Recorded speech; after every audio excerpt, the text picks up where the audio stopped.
오늘 나눌 말씀은 부자 삭개오에 관한 말씀입니다. 자, 2주 연속 이렇게 부자 이야기를 들으면서 혹시 불편한 마음 갖는 분이 있으실지 모르겠습니다. 그 불편한 사람이 바로 저인데요. 저는 확실히 부자가 아닙니다. 네, 맹세코 부자가 아닙니다. 자, 그래서 이 부자 청년을 향한 예수님의 말씀이 얼마나 지난주에 은혜가 되고 또 아멘이 되었는지 모릅니다. 낙타가 바늘기로 들어가는 것이 부자가 하나님 나라에 들어가는 것보다 쉬우니라. 자, 이렇게 생각했죠. 그래, 부자는 천국에 들어가기 힘들어야지. 이 세상에서 부족함 없이 살았는데, 불편함 없이 살았는데 천국이라도 좀 힘겹게 가야지. 자, 부자가 아니었고 지금도 부자가 아니고 앞으로도 절대 부자가 될 수 없는 제게 이 부자에 관한 말씀은 나와는 상관없는, 전혀 부담이 없는 말씀이었습니다.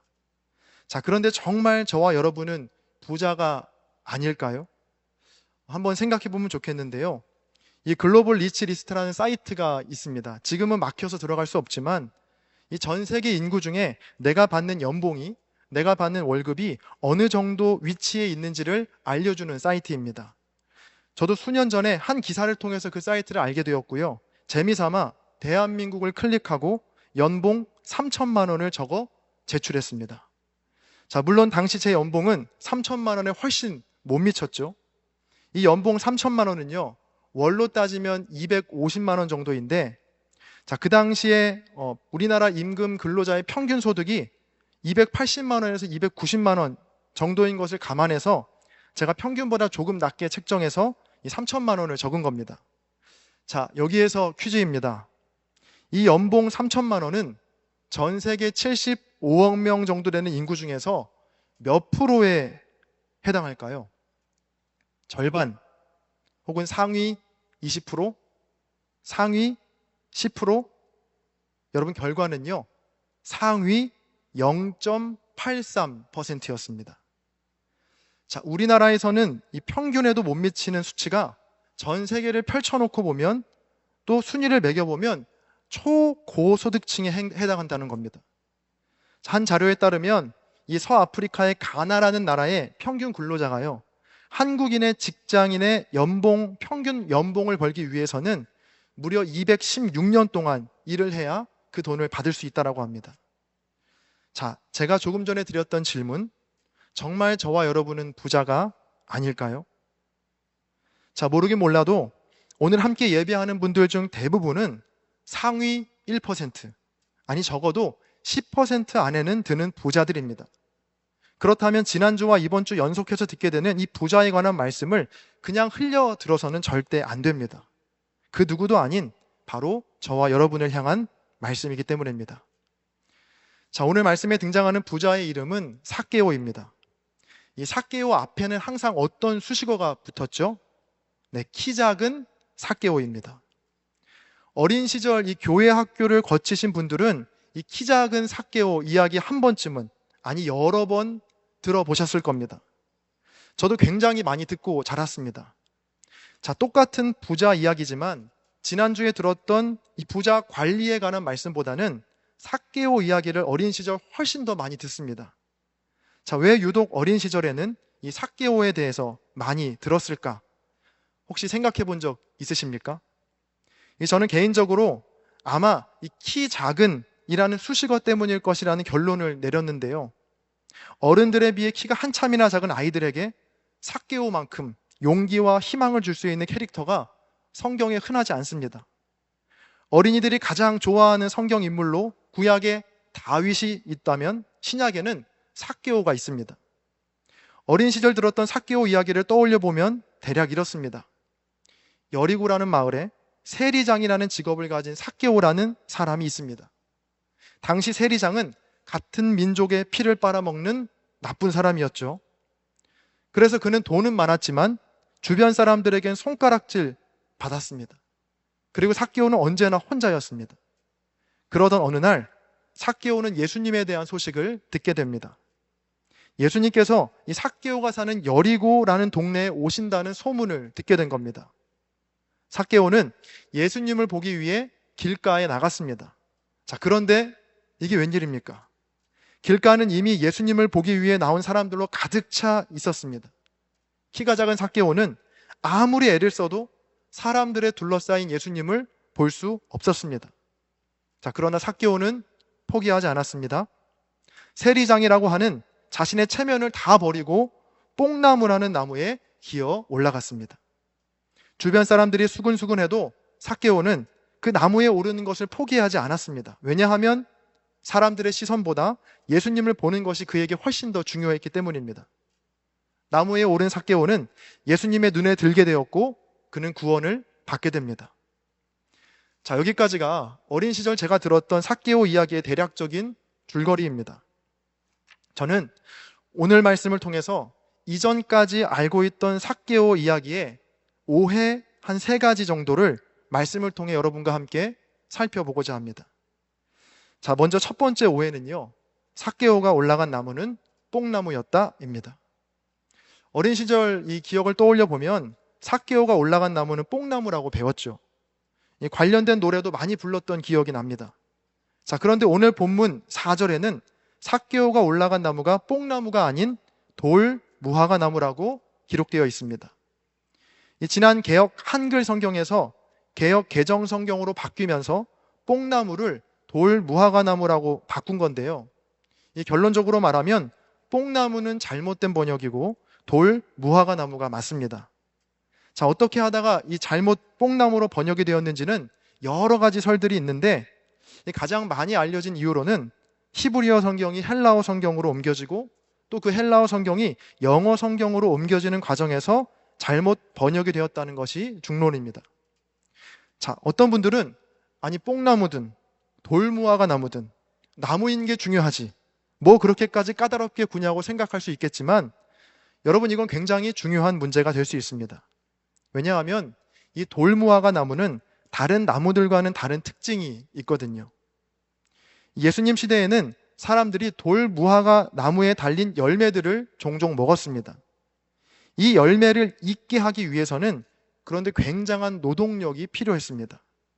당시 천한 직업으로 여겨졌던 농부들이 전부 그 돌무화과 나무 위로 올라가서 열매 하나하나를 날카로운 것들로 찔러서 생채기를 내야 했기 때문입니다. 그래야 열매들이 잘 익어서 먹을 수 있게 되었습니다. 자, 그래서 이 돌무화과 나무 위에는 언제나 일을 하는 농부들로 북적북적했다는 것이죠. 삭개오가 바로 그 나무 위로 올라간 겁니다. 삭개오가 살던 여리고는 종려나무 성읍이라는 별명을 갖고 있습니다. 그만큼 여리고에서 흔한 나무는 종려나무였던 것이죠. 자, 그런데 삭개오는 그 흔한 종려나무가 아니라 돌무화과 나무를 굳이 찾아 올라갔다는 겁니다. 이것을 통해 우리는 당시 삭개오의 마음을 충분히 한번 상상해 볼 수 있습니다. 삭개오는 모든 자존심을 버리고 나무에 오른 것이 아니었다는 겁니다. 만약 삭개오가 모든 자존심을 다 버리고 정말 주님께 인생을 걸 정도의 믿음이 있었다면 종려나무에 올랐어야 하지 않습니까? 종려나무에 오르는 것이 모든 사람들의 이목을 끌기에, 무엇보다 예수님의 관심을 끌기에는 최적의 나무였습니다. 자, 그러나 그가 택한 나무는 돌무화과 나무, 이미 나무 위에는 사람들로 북적이고 있던 나무였습니다. 많은 사람들의 눈을 피하기에는 이 최적의 나무였던 거죠. 삭개오는 그저 예수님이 어떤 분이신지 단순한 호기심에 나무에 올랐을 수 있습니다. 삭개오가 먼저 예수님의 주님 되심을 알아보고 자신의 체면이나 자존심을 다 버리고 나무에 오른 것이 아니라는 것입니다. 자, 다음으로 두 번째 오해로 바로 이어지는데요. 삭개오가 나무에 올랐기 때문에 예수님의 눈에 들게 되었다? 자, 언뜻 보면 이 삭개오가 나무에 올라갔기 때문에 예수님의 눈에 들게 된 것이라고 우리가 생각할 수 있습니다. 자, 그러나 오늘 말씀을 자세히 보시면 이 모든 것이 삭개오를 찾으려 하시는 철저한 주님의 전적인 계획이었음을 알 수 있습니다. 오늘 본문 2절 말씀을 보시면 한글 성경에는 생략된 단어가 하나 있는데요. 바로 헬라어 이두라고 하는 감탄사인데 이 뜻은 보라라는 뜻을 가진 감탄사입니다. 자, 2절의 말씀에 이 보라라는 말을 넣고 다시 읽게 되면 이렇습니다. 보라, 삭개오라 이름하는 자가 있으니 세리장이요 또한 부자라. 예수님께서 여리고를 방문하신 목적과 이유가 이 삭개오 한 사람에게 집중되어 있음을 알 수 있게 하는 대목입니다. 자, 또 본문 5절에서 삭개오를 바라보실 때 쓰인 쳐다보시다 라는 말은 바로 앞에서 누가복음 18장 41절 맹인의 눈을 보게 하셨을 때와 같은 단어를 쓰고 있습니다. 그러니까 그냥 어쩌다가 지나가다가 삭개오를 흘끗 쳐다보신 것이 아니라 아주 주의 깊게 의도적으로 삭개오를 찾으신 겁니다. 자, 그리고 여러분이 이 삭개오 이야기의 전체적인 성경 스토리를 쭉 읽어보시면 모든 일을 예수님께서 주도적으로 행하셨다는 것을 어렵지 않게 발견할 수 있습니다. 굳이 안 가도 되는 여리고를 가시고 굳이 삭개오를 쳐다보시고 또 그에게 내려오라고 굳이 말씀하시고 또 그의 집으로 가겠다라고 또 굳이 주님이 말씀하십니다. 자, 삭개오가 예수님께 자신을 봐달라고 요청한 적 없습니다. 또 예수님 앞으로 내가 좀 가겠다고 말한 적도 없습니다. 또 예수님을 자신의 집으로 초청한 것도 아니었습니다. 삭개오가 요청한 건 아무것도 없었고 예수님께서 전부 주도적으로 행하신 일입니다. 이 두란노 출판사에서 나온 아라비아의 예수라는 책에 보면 이 예수님께서 삭개오에게 하신 내가 오늘 너의 집에 유하여야 하겠다 라는 말씀에 대한 재미있는 해석이 나옵니다. 책의 저자는 이런 예수님의 말이 중동 문화권에서는 굉장히 결례가 되는 말이었다라고 소개합니다. 제가 책의 한 부분을 읽어드리겠습니다. 중동의 오만 사람들은 이 이야기를 처음 듣자마자 이것은 말도 안 되는 괴상한 행동이라며 아주 흥미로운 반응을 보였다.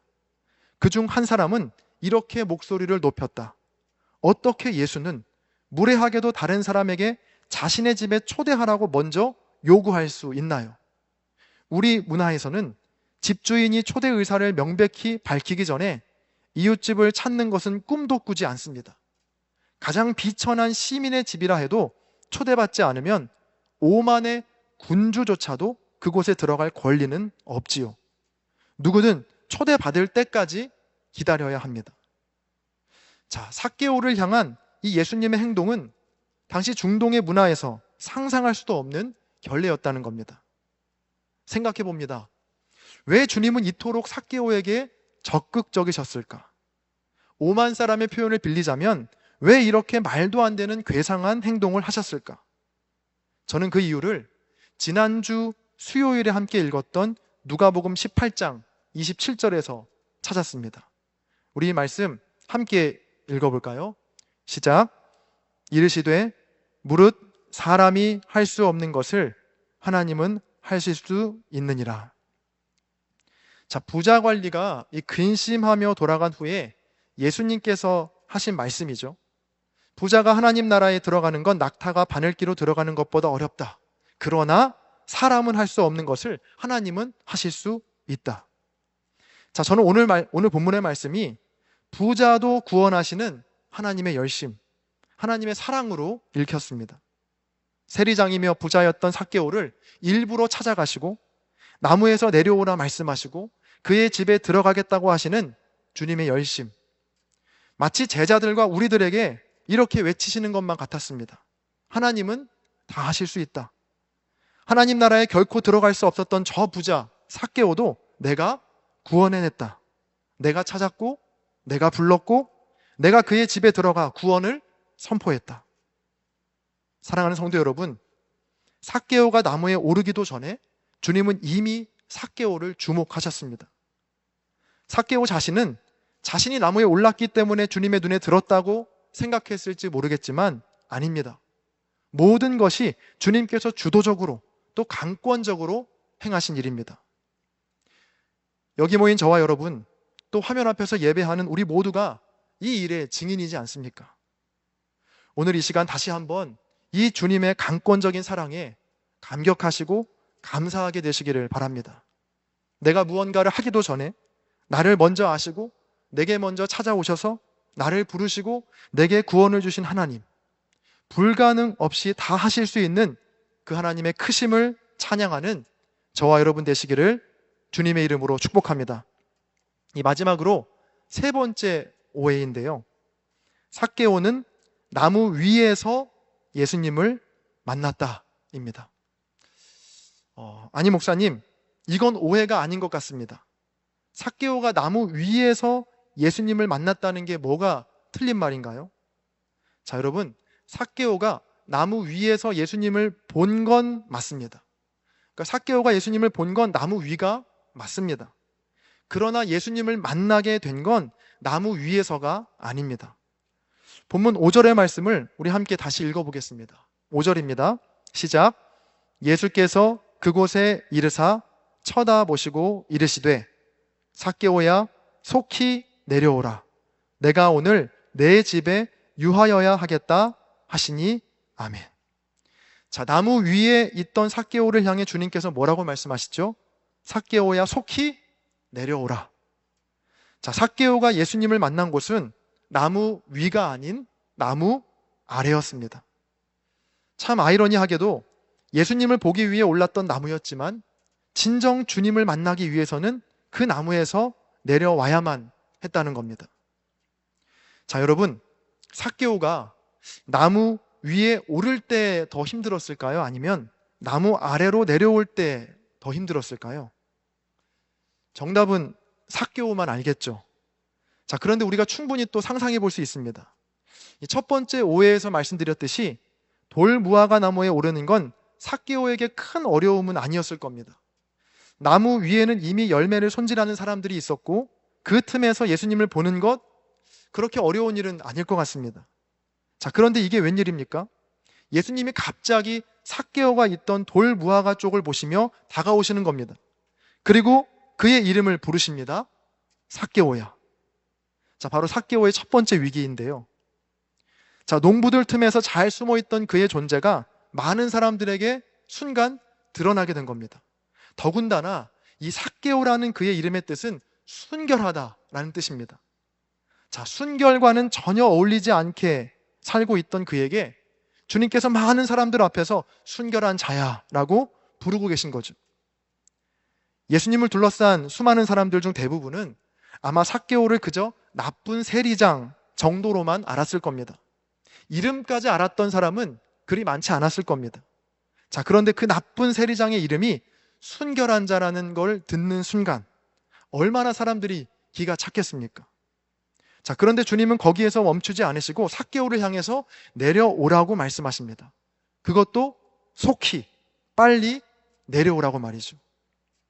자, 만약 저였으면 나무 위에서 한참 동안 고민했을 것 같습니다.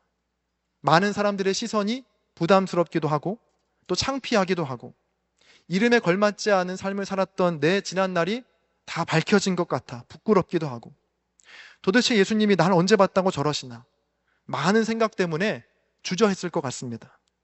자, 그런데 놀랍게도 삭개오는 그런 주님의 부름에 전혀 고민하지 않습니다. 본문 6절인데요. 급히 내려와 즐거워하며 영접하거늘. 자, 속히 내려오라는 주의 말씀에 삭개오는 급히 내려갔습니다. 자, 오늘 말씀의 제목은 내려오라 그리고 내게 오라입니다. 오늘 말씀을 준비하면서 계속해서 제 눈을 사로잡은 건 이 내려오라고 하는 주님의 말씀이었습니다. 마치 주님께서 제게 내가 있는 곳에서 속히 내려와 내게 오라고 말씀하시는 것만 같았기 때문입니다. 우리는 종종 주님을 만날 수 있는 곳이 저 위, 저 높은 곳이라고만 생각합니다.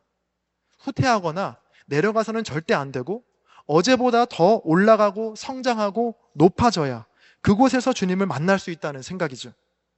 재물도 이전보다는 좀 더 많아져야 올바른 믿음 생활을 하고 있다고 생각하고요. 또 주변의 관계도 더 좋아져야 내 학벌이나 내 지식이나 사회적인 위치도 내 건강도 이전보다 더 좋아지고 올라가는 것이 주님과의 올바른 관계의 결과라고 생각하는 겁니다. 자, 물론 틀린 말은 아닙니다. 자, 그러나 절대 잊어서는 안 될 한 가지 사실이 있습니다. 바로 때론 저 아래에 저 나무 아래로 내려가야만 만날 수 있는 주님, 또 우리가 경험할 수 있는 은혜가 있다는 사실입니다. 지난주 보았던 부자 관리에게 없었던 것이 바로 이것입니다. 모든 재산을 다 팔고 그 나무 위에서 내려와 나를 따르라고 하는 주의 말씀에 그는 순종하지 못했습니다. 근심하며 주를 떠났습니다. 그러나 삭개오는 달랐습니다. 앞에서 살펴보았듯이 삭개오의 구원은요, 전적인 주님의 열심 때문이었습니다. 삭개오가 요청한 것, 원했던 것, 구했던 것 아무것도 없었습니다. 그럼에도 삭개오가 부자 관리와는 달리 잘한 것이 딱 하나 있었는데 속히 내려오라는 주님의 부르심에 급히 내려왔다는 겁니다. 자, 이 내려오라고 번역된 이 말은 헬라어 카타바이노라는 말인데, 이 말은 은유적으로 어떤 표현으로 쓰이냐면 비참하고 부끄러운 낮은 상태로 던져진다 라는 뜻을 담고 있습니다. 삭개오를 향해 내려오라 하셨던 주의 말씀이 제게는 또 이렇게 읽혔습니다. 삭개오야, 너 나를 위해 비참하고 낮은 상태로 던져질 수 있겠니? 그 물음에 삭개오는 속히 내려왔고, 실제로 그는 소유의 절반을 팔아 가난한 자들에게 주고 속여 빼앗은 것을 4배나 갚는 삶을 살면서 많은 부를 누리던 이전의 삶에 비해 비참하고 낮아진 삶을 스스로 자처하며 살게 됩니다. 자, 그렇게 그는 내려왔지만, 또 낮아졌지만 거기에 계신 주님을 만나게 되었고요. 아무리 많은 돈과 높은 학식과 명망으로도 얻을 수 없는 구원을 선물로 받게 됩니다. 사랑하는 성도 여러분, 오늘도 주님은 우리를 부르십니다. 너 그 나무 위에서 내려올 수 있겠니? 나를 위해 비참하고 낮은 상태로 던져질 수 있겠니? 어느 날 우리 삶에 이런 주님의 물음이 들려올 때 부자 관리와 같이 근심하며 떠나는 것이 아니라 주님이 부르시는 그 자리로 모두 급히 내려와 주님을 영접하는 저와 여러분이 되시기를 주님의 이름으로 간절히 축원드립니다. 아멘.